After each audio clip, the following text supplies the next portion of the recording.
Okay. All right.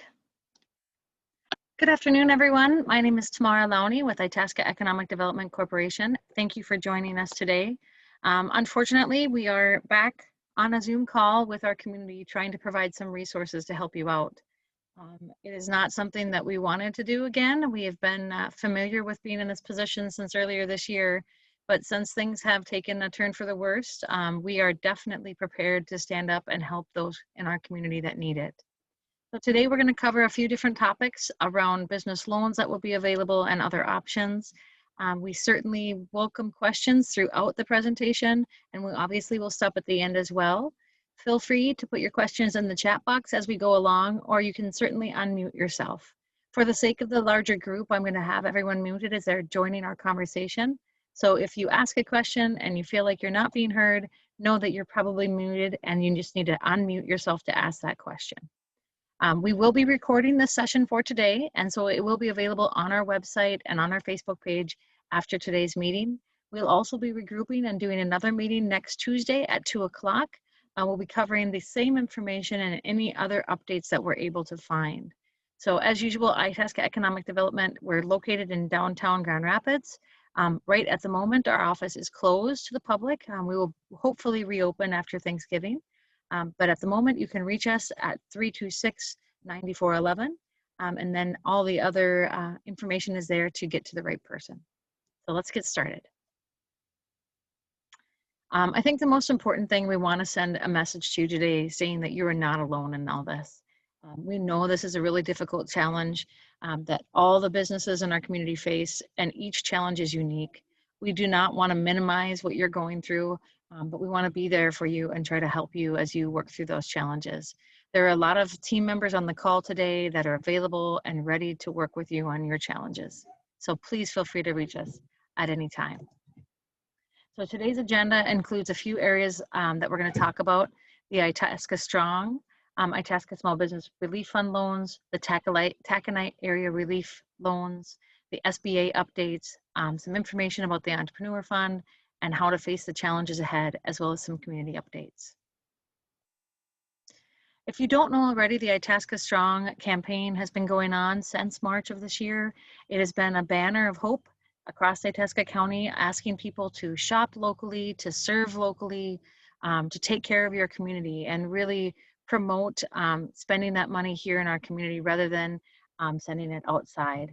It becomes more and more difficult to do that as more people are working and not leaving their homes very often, but we really encourage them to do that. This is going to be especially important as our restaurants and bars are closed to seating. We're really going to be pushing this Itasca Strong mantra out more and more.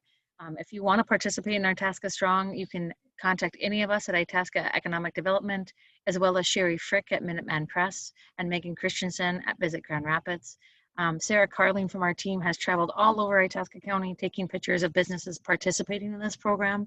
Again, it's really focused on asking our community members to keep their funds here in our community and help our small businesses as they go through this really difficult time.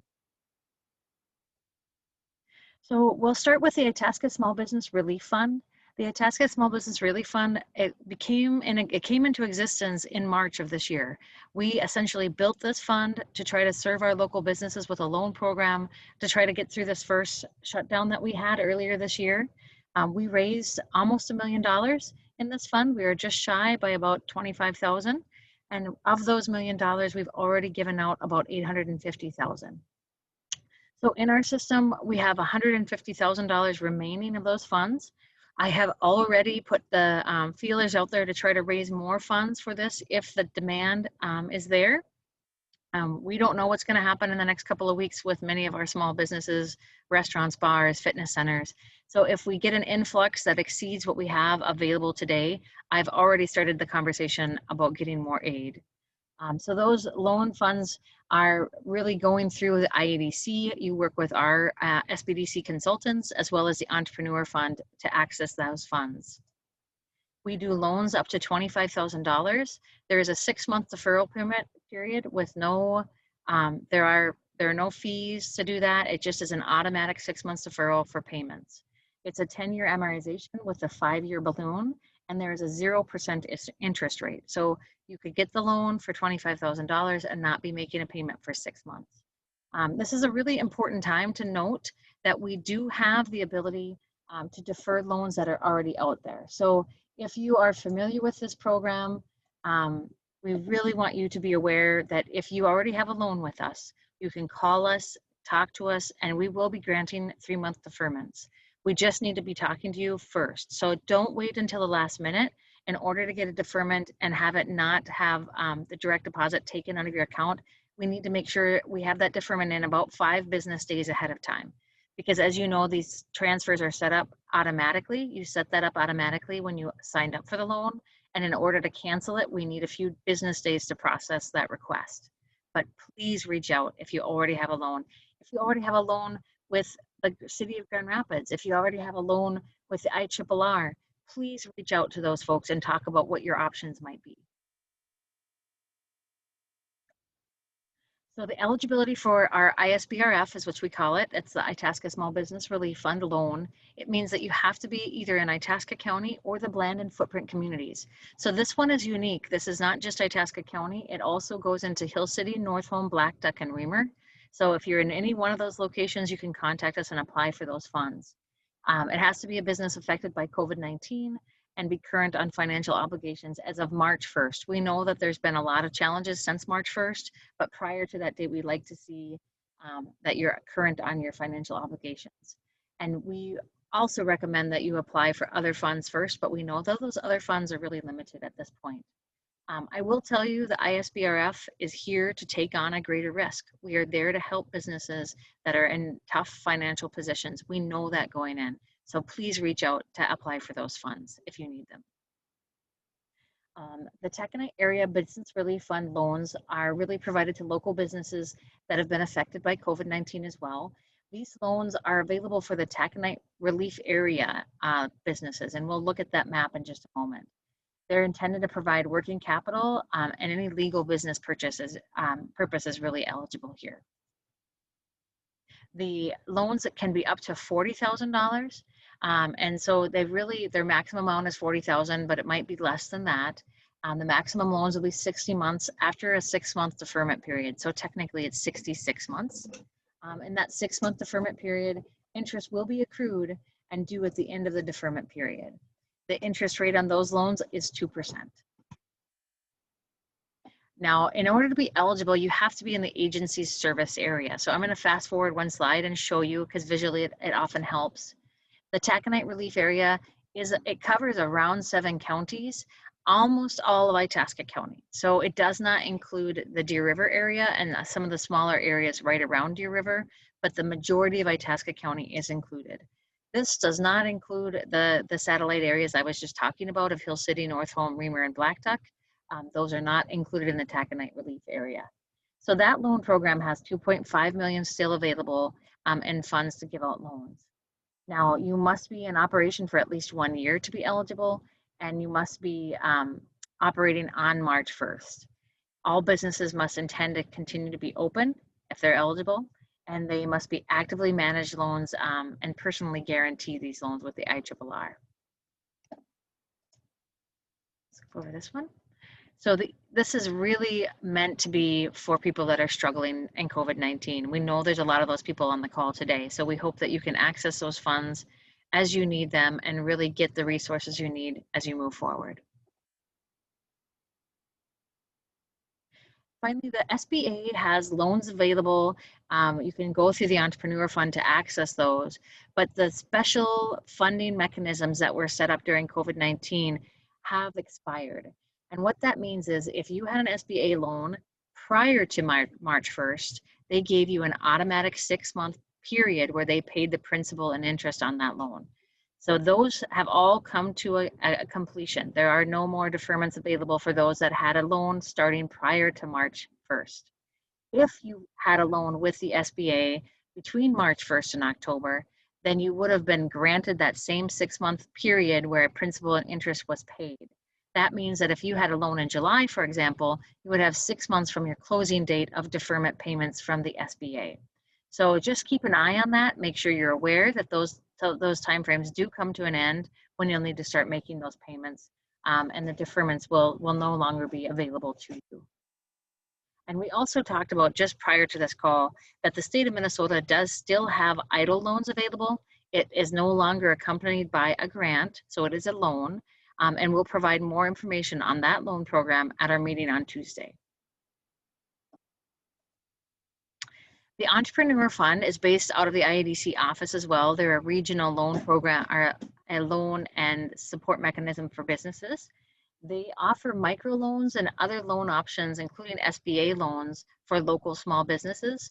And if you'd like more information on that, you can contact Mike Cordy. Mike is based out of our IADC office here in Grand Rapids and would be happy to walk you through some of those options as well. So now we're going to kind of go into an area that we think of as the hard conversation. We know many of our businesses in Itasca County are beyond struggling and are really considering some drastic measures to get through this crisis, or unfortunately to not get through this crisis. And so we wanted to spend a few minutes talking about some of the options and resources that might be available to those businesses who really feel like they're at the end of their rope. And so today we asked our partners from the Small Business Development Center to have one of their experts join us. And we're really fortunate to have Kurt Walczak with us here today. Kurt, could you go through the next couple of slides, please? Sure, thanks, Tamara. Rob Shostrand would be here. I understand he's on vacation, and Tony Ward from IEDC are both really great SBDC consultants. So I'm from the Duluth area. Anyway, one of the first things I think you have to remember when you're facing some problems, cash flow problems, is, I love this slide: communicate, communicate, communicate. That is utmost importance. Don't stick your head in the sand. Don't act like it's not happening. Face up to it. Have conversations with all these people that Tamara has listed here. Your accountant, talk to them. You can talk to your accountant about your taxes and what's going to happen with that. Talk to your legal advisor. That may be an attorney. If you're possibly thinking about doing any kind of bankruptcy, I always tell my clients to go see a bankruptcy attorney. There's many different options there.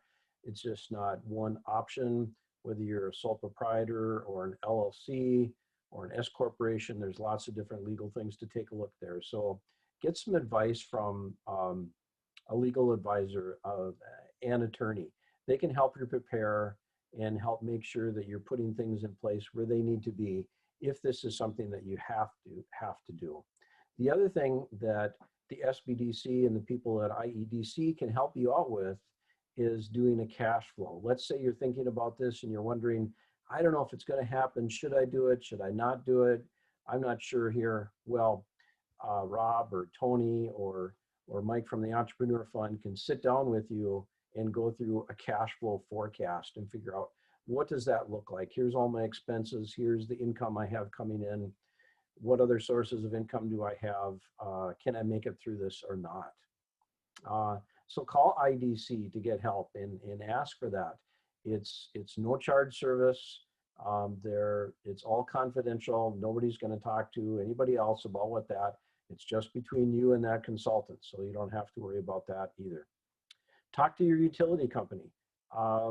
If sometimes they have programs, or they'll let you get by with some kind of a budget payment plan or things like that. Tamara's got some excellent resources that she's sharing in some of these slides on finding out about bankruptcy and things like that as well. So that some of the things you want to think of. Thank you. You're perfect. I'm going to the next slide. List out all your assets and liabilities. What are they? And what are you willing to risk and liquidate? Contact your suppliers and lenders. And again, I think the theme here when we get location, location, location, this is communicate, communicate, communicate. Talk to everybody, let them know what's happening. A lot of times people will be willing to work with you if you reach out to them first. It's much better than if they're reaching out to you saying, hey, where's my payment? So contact your suppliers and your lenders. Ask them to work with you. Lenders will hopefully allow interest for a time period. Review your loan documents. Make sure you have documented all the loans you have And one of the things you want to look at is what collateral has been pledged for that loan. So whether that's personal, find out whether you have personal guarantees on your loans or not. That can make a big difference. What does operating at a lower capacity look like? Again, your SBDC consultant can help you figure that out. They'll help you figure out what your break-even point is. So where is that $0 amount? Consider closing up for the winter months. That might be something that as we all head into this downtime and winter months here, that might be something that you have to take a look at. What kind of necessary expenses are there going to be? If you're going to close down, maybe you still have to pay some utilities, you have to keep the heat on, you have to keep a few lights on. What do those minimal expenses look like? Does your local economic development authority or your city or your county have any loan programs that can assist you? Tamara already went over some of those that Itasca has, and that's great. I wish we had that here in Duluth. Have client work with your SBDC and create a narrative plan and share it with your lenders. Lenders love it if you have a plan. If you walk in and say, help, I don't know what I'm doing, I need money, they're there to help you. But if you walk in and say, I know it's going to be short, I know I don't have enough money to make it, but here's my plan moving forward. Again, it goes with that whole thing, developing a plan and communicating with everybody about what's happening, and they're much more easy to work with, and they'll be very happy that you're on top of things. And then again, consult with your attorney. Make sure that look at all your options. They're experts.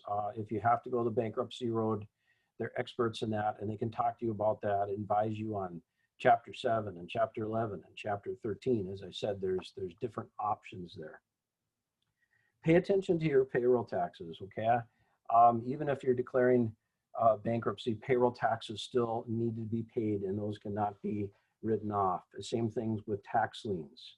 And the owner is still typically personally responsible and obligated to pay those. Here's some great resources that Tamara's put together. Money Mini blog talks about common steps to take. Experian will help you have some good things on there about bankruptcy during COVID-19. Obviously, the credit reporting agency are one of the three. Socialnomics is another one. Ways small business can avoid bankruptcy, some steps to take. So you might find some good information there. And then nolo.com has some very good information. I was looking that up before the Zoom meeting here today as well. And they have some very good information on explaining what bankruptcy is, how it works, and the different types of bankruptcies that there are. Obviously, nobody wants to see anybody do that, but we want to be able to provide the resources so you can make the correct decisions and be on top of things rather than be behind them. Thanks, Tamara. I think those are some excellent resources. Thank you so much, Kurt. I really appreciate you coming on here. Talking about bankruptcy and talking about trying to sustain your business is a really difficult conversation. It's not something that we take lightly, and we considered it really seriously before we brought it on today's call. We didn't want people to assume that we felt like this was your only route, because it's not, because there are options out there. And I would say the number one thing that I've learned in the last 6 months that I wish I could inject out there into our community and our business owners is, please don't get hung up on your pride. The pride that it takes for you to say, I'm going to muscle through this, I'm going to do this on my own, I'm going to carry the burden of on my shoulders of my business, my family. Unfortunately, it leads to much scarier things in bankruptcy. Bankruptcy is just one step in this process, and I think you really need to be asking for help to see what all your options are. And I mean options for helping yourself with your business, helping your employees, and helping to make sure that you have a livelihood that you can continue. Life does not end after bankruptcy. There are lots of options. There are lots of things that can be done as well. So we hope, in fact, that no one goes bankrupt. That's our goal, obviously, but we also want to be there for our businesses and provide the services and resources that they need. So I think one of the important things that we want to consider for you as an employer, as a business owner, we wanted to help you understand how you could help your employees.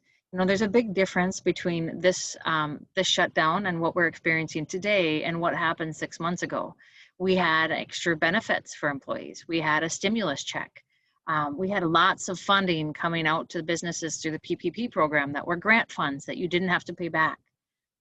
That is not the case today. Today, what I can offer you on this call are support mechanisms, resources, loans, and those certainly aren't the best options for some businesses, and we recognize that. But I think the most important thing for a lot of you is how do you not only sustain your business, but how do you help your employees that you have to lay off over the next coming weeks and months ahead? So what we put together here was a list of resources that you can access for your employees or give out to your employees, and we'll have them listed on our website. First Call for Help is available for any assistance of any kind. So it's a resource you can give to your employees. They can contact this number and they can really ask for the help that they might need. Itasca is a partner here and at they cover Itasca and Couchiching County. That is already on our website. Thanks, Kayla. The Itasca group is amazing at helping people that don't have the funding to do things for themselves. They have programs around getting internet connected. They have programs around, you know, helping you find the resource that you might need. Second Harvest Food Bank, obviously a really key one. We want to make sure our employees know where they can get food. The Grand Rapids Area Community Foundation has an Itasca County Sharing Fund and a Veteran Support Fund.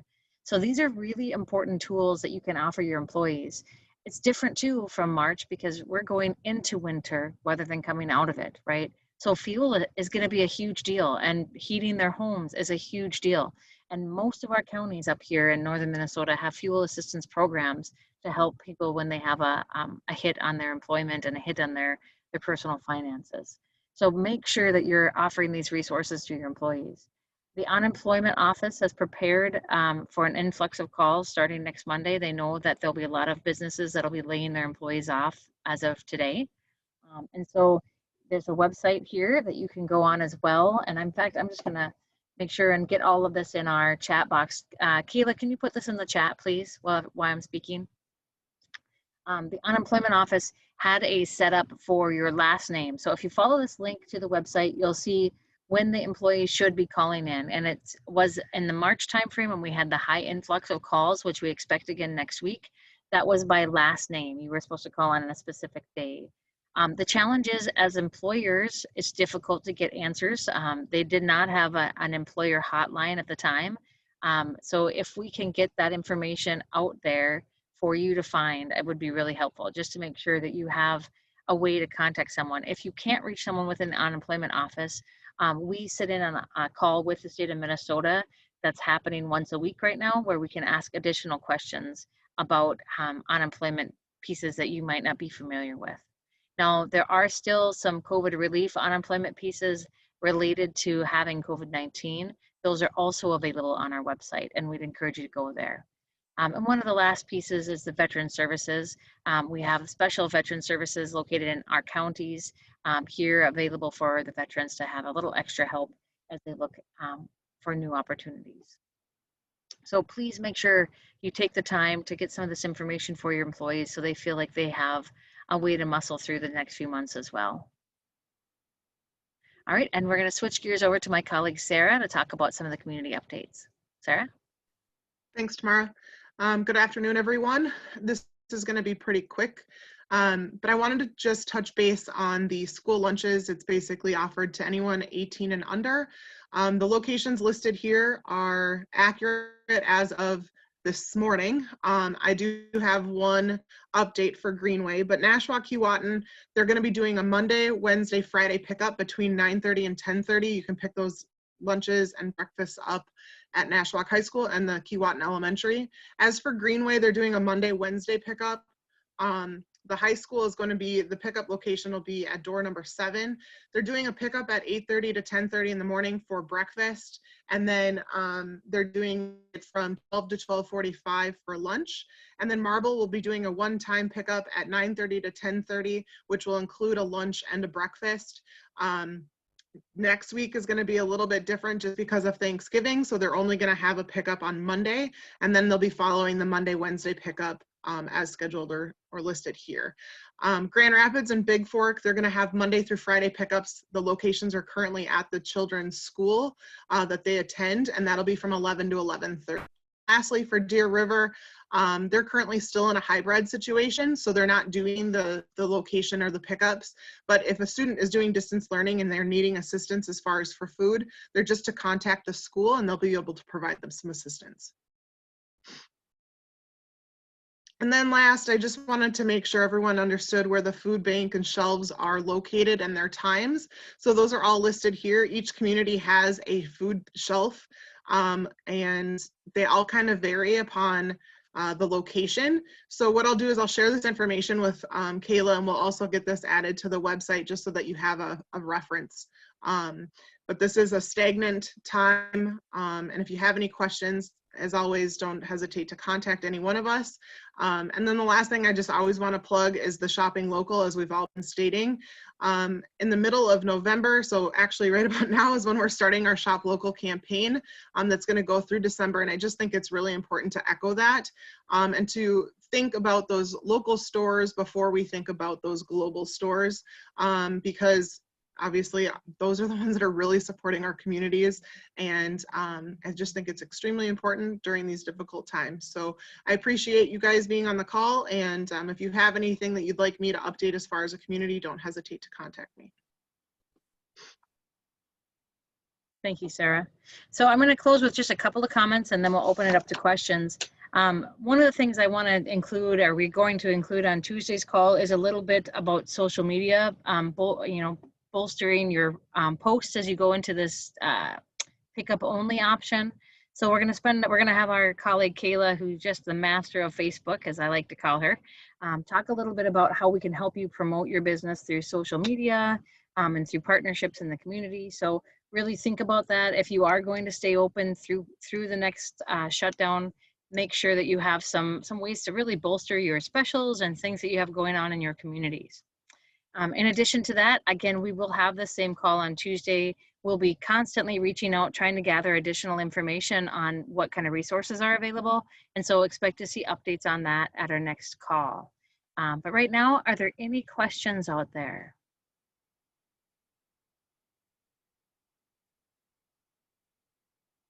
At all?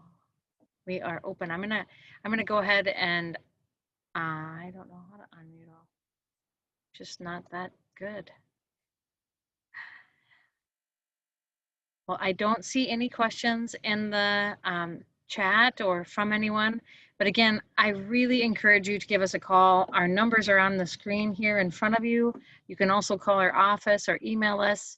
Our website has a lot of our email information on it as well. So please don't hesitate to reach out if you need any kind of assistance at all. And remember, you're not alone. Take care and have a great afternoon. Thank you. Thank you.